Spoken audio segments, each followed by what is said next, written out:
bem-vindos a mais uma aula de arte. Hoje vamos falar da história da animação e vamos retomar também o teatro de sombras. O tema da aula é das sombras para a luz. A gente vai precisar recolher e se organizar com aqueles materiais de sempre. Depois, conforme a gente for indicar a atividade, também vamos precisar de outros materiais. Mas por enquanto você se organiza com esses mesmos, certo? Eu vou dar um tempo aqui para você se organizar aí.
Bem, seguindo aqui, vamos começar definindo o que é a animação.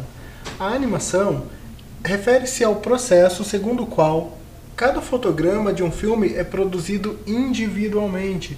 Eu sei que essa definição é um pouco abrangente, né, um pouco mais genérica, mas nós vamos chegar lá. Vamos começar aqui com um certo histórico da animação. Alguns teóricos atribuem que esse senso das imagens em movimentos já nos persegue desde a pré-história. Conforme estamos vendo essa imagem na tela, né, trata-se de um bisão que tem 8 patas. Como a gente sabe, um bisão não tem 8 patas, ele tem 4 patas. Mas por que então que quem desenhou, pintou ele aqui nessa caverna, colocou 8 patas? Então já tinha essa intenção, essa ideia de transmitir uma noção de movimento. A animação é quando a gente tem a ilusão de movimento nas imagens, tá? Essa imagem, então, foi feita há mais ou menos 12 mil anos atrás. Também em outras civilizações, né, da antiguidade, como a civilização egípcia, os egípcios, em suas representações, por vezes criavam desenhos em sequências, como esses dois exemplos que estamos vendo ali. Eles decoravam coisas que eram sagradas para eles, como tumbas, né? Então esses desenhos estão como inscrição nessas construções. E aqui a gente vê que eles criam toda uma sequência ali de uma prática que parece ser uma luta, né? Uma prática esportiva. Então a gente vê que os desenhos já colocavam para a gente uma certa sequencialidade. Outro exemplo é na civilização grega. A gente conhece, né, da história da arte aqui, os vasos gregos, e muitos desenhos que aparecem nesses vasos, eles também sugerem uma certa sequencialidade, né? Como se fosse uma sobreposição de momentos, como se uma cena seguisse a outra. E isso vai circuncidando todo o vaso.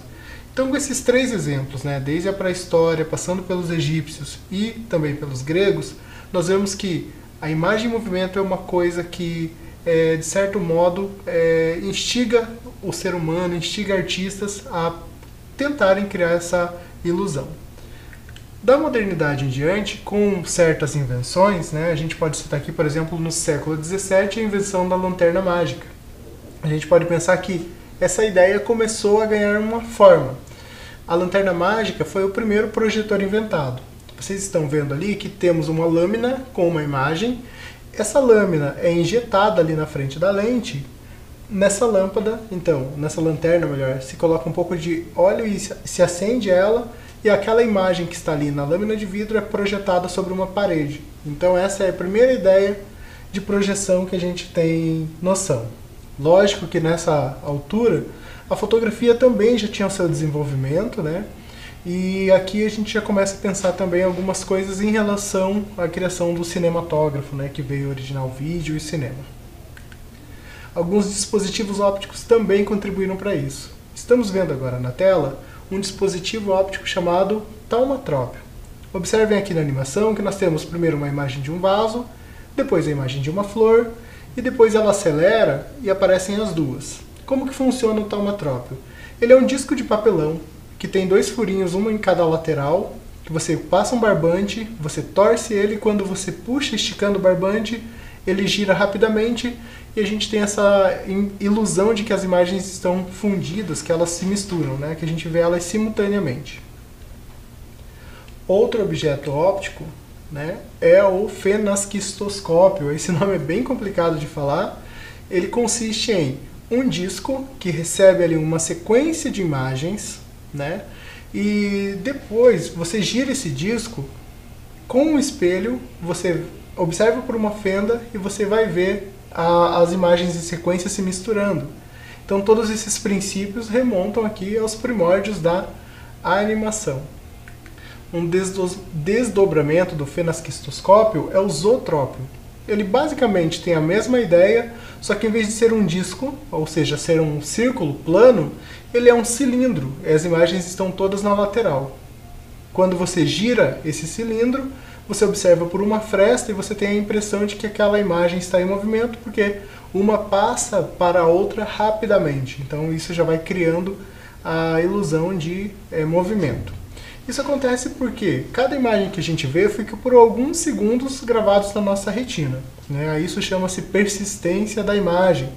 E muitos cientistas e artistas começaram a explorar esse fenômeno, né, essa informação, para criar esses objetos que pudessem aí iludir a imagens em movimento. Outro desses objetos é o praxinoscópio. Ali a gente tem o desenho desse praxinoscópio, que consiste em um aparelho que projeta em uma tela imagens desenhadas sobre fitas transparentes. De certo modo, ele é bem parecido com o zootrópio, mas a gente vai ver aqui num vídeo que ele tem circunstâncias, situações ali que são bem próprias. É um objeto até complexo, se a gente for observar. Nós vamos então assistir esse vídeo para ver o funcionamento do praxinoscópio.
Então, aqui no vídeo ficou claro como funcionava nessa tractando esse aparelho.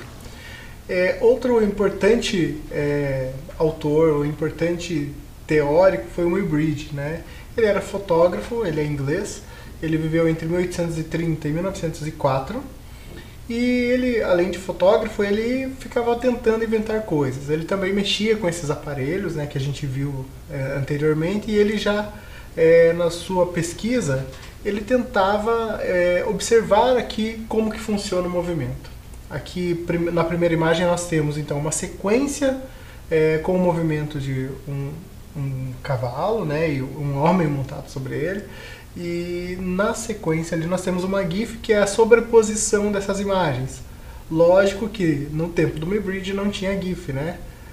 Hoje em dia é possível com os nossos editores de imagem cortar aquelas imagens que ele criou, sobrepor elas num software ou num site específico e aí conseguir criar uma GIF.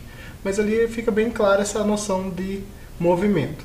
Lembram-se que eu falei lá no início, quando defini o que era animação, que é quando você cria um fotograma de cada vez para depois juntar eles e dar essa ilusão de movimento. Então aqui o Muybridge ilustra muito bem o que é um processo de animação. Você tem cada fotograma separado e depois você junta e você tem uma animação independente da técnica, né, de cada fotograma. Pode ser por desenho, pode ser por fotografia e aí vai. Uma figura importante é o animador, né? Sem o animador a animação não acontece. O que é o animador? É um artista que cria múltiplas imagens, ou seja, frames e quadros, que dão uma ilusão de movimento, que é a animação em si, quando mostrados em uma rápida sequência, como aquele caso ali da GIF do Muybridge.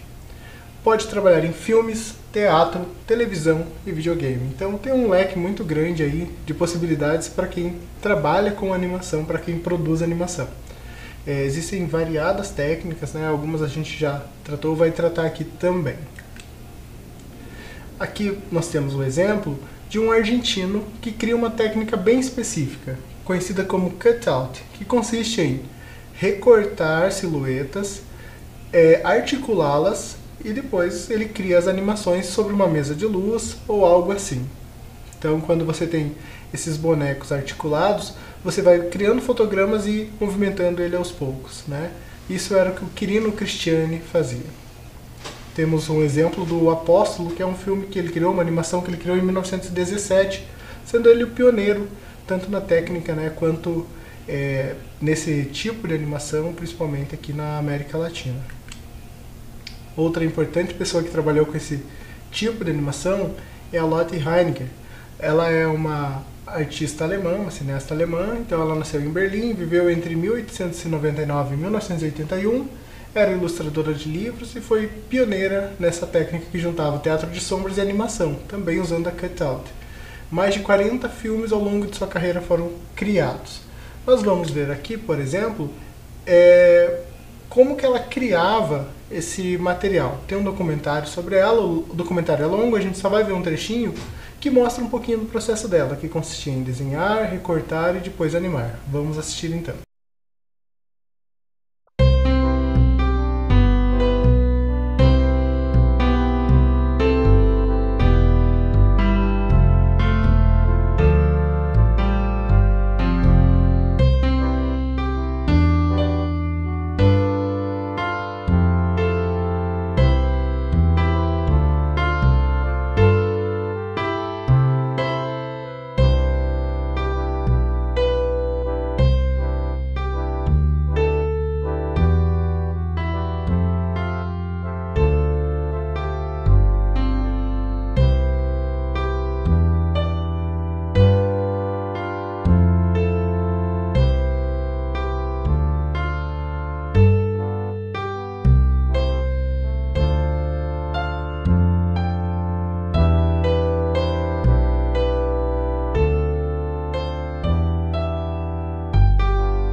também, né? Foi dirigido pelo John Isaacs e mostra esse processo dela, está muito bem documentado aqui. Nós vamos ver então uma produção dela, que é a partir então daquela técnica que ela cria, e aqui é o resultado, é a Bela Adormecida. Vamos assistir. Il était une fois un palais merveilleux, dans lequel vivait un roi merveilleux, aimé d'une reine merveilleuse. Tous deux étaient merveilleusement heureux, car ils venaient d'avoir une enfant merveilleux. Afin de s'assurer que la petite aurait une vie splendide, ils ont décidé de lui organiser une grande fête pour son baptême, à laquelle ils ont invité toutes les fées du royaume. Toutes? Non.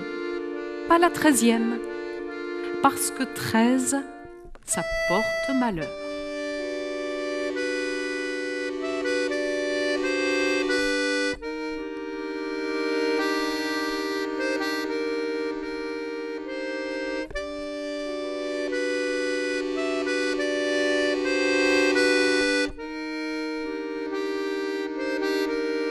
Et c'est ainsi que toutes les fées se sont penchées sur le berceau de la formidable enfant et lui ont fait des dons prodigieux.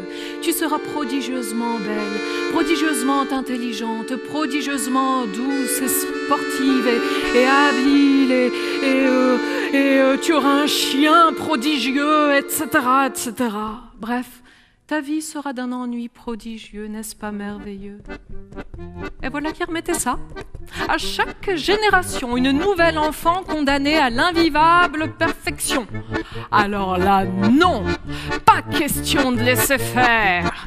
Allez, debout là-dedans, un peu de vie, un peu de cri là. Petite, trop de merveilleux, ça tue le merveilleux, à moi de te faire un don. Voilà, alors, c'est simple, pour tes 16 ans, tu te piqueras à la pointe d'un fuseau. Et alors, mais tu te réveilleras, nom d'une pipe. Tu t'envoleras, tu quitteras tout ça. Et vive la liberté! Quoi? La liberté? Oh, mais c'est épouvantable.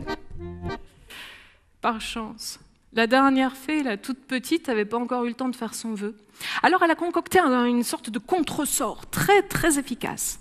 Alors voilà, en fait, c'est pas ça du tout. Tu te piqueras, mais au lieu de te réveiller, tu t'endormiras. Pendant 100 ans, exactement le temps nécessaire pour oublier toutes ces imbécilités de liberté et d'envol. Bem, seguindo aqui agora, a gente vai pensar um pouquinho nessa técnica, né, de recortar o objeto, o boneco. A gente pode começar pensando aqui no desenho do boneco articulado. O que consiste em um boneco palito, só que em vez daquele modo convencional mais simples, aqui ele tem cada pontinho na sua articulação. Ali cada bolinha verde ilustra isso, né? O cotovelo, o ombro, o pulso, por exemplo, o pescoço e assim vai. É basicamente assim que funciona um boneco recortado. Nós vamos ver um vídeo agora em que a Patricia Hort, que é uma professora americana, ela vai ensinar como fazer, né? Só que só é o vídeo mesmo, então a musiquinha não tem nada escrito, então não tem problema, a gente vai entender muito bem. Então ela mostrando um pouco dessa técnica.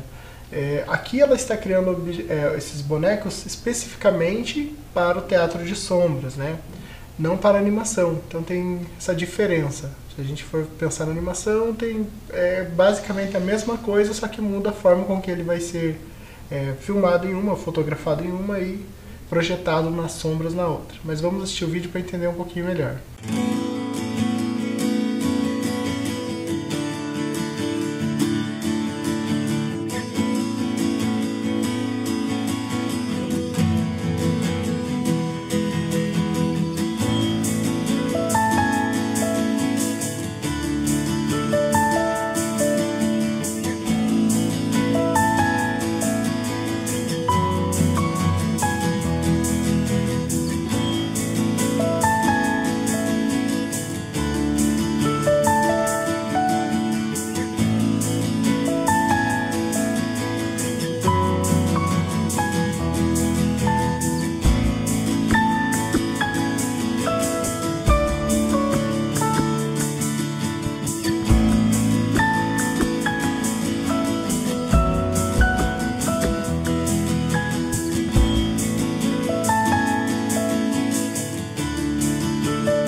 Bem, seguindo aqui, agora que vimos como fazer um boneco articulado, eu quero propor que você tente fazer um.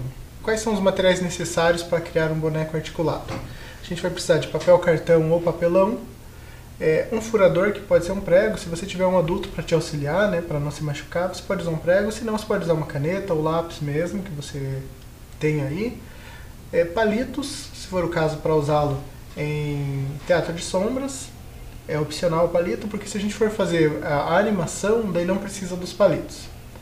Tesoura sem ponta, canetinhas, colchetes tipo bailarina, que é esse grampo aqui, ele passa pelo furo e é preso do outro lado, né? Mas se você não tiver esse tipo de material, você pode tentar adaptar. Aí usa da criatividade, pode passar um fio, pode passar um barbante, o que você tiver aí mais fácil na sua casa para tentar prender as articulações. Eu já vi gente prendendo até com um palitinho de dente, tá? Então, vou deixar aqui na tela os materiais necessários, ali um exemplo, né, de como vai ficar esse boneco articulado, para você fazê-lo então. Vamos lá!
talvez mal tenha dado tempo de começar a desenhar, esboçar e cortar. Não tem problema, depois você retoma e pode finalizar aí o seu boneco.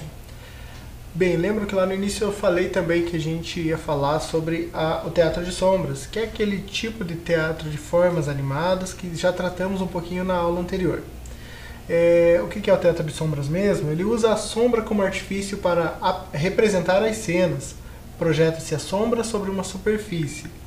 Aqui, como exemplo, nós temos ali uma imagem, né, de uma tela com as cortinas, e no papel ali está projetada as silhuetas, as sombras dos personagens.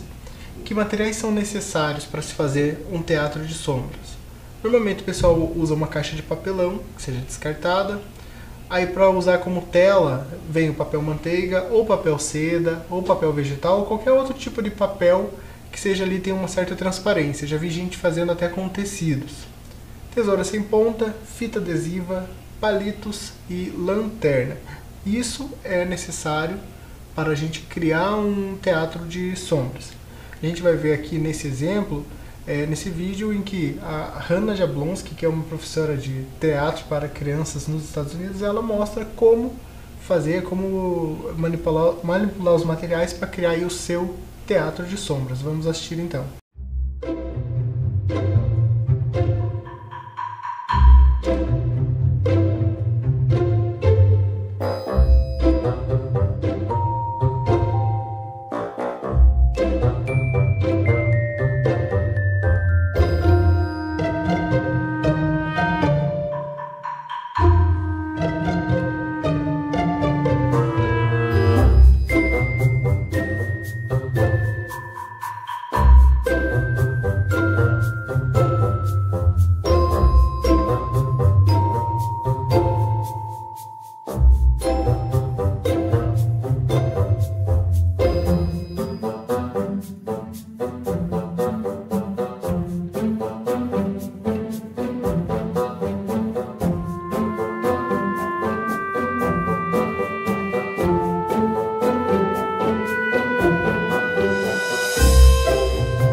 Bem, agora que entendemos como se faz um teatro de sombras, eu quero deixar aqui como proposta, lógico, para você fazer em outro momento. Aqui a aula já está bem no fim, não vai dar tempo, que você, com aquele seu boneco articulado, você experimente criar um teatro de sombras ou uma animação em estilo cutout, que é aquela animação que você vai movimentando o boneco e vai fotografando frame a frame e depois junta.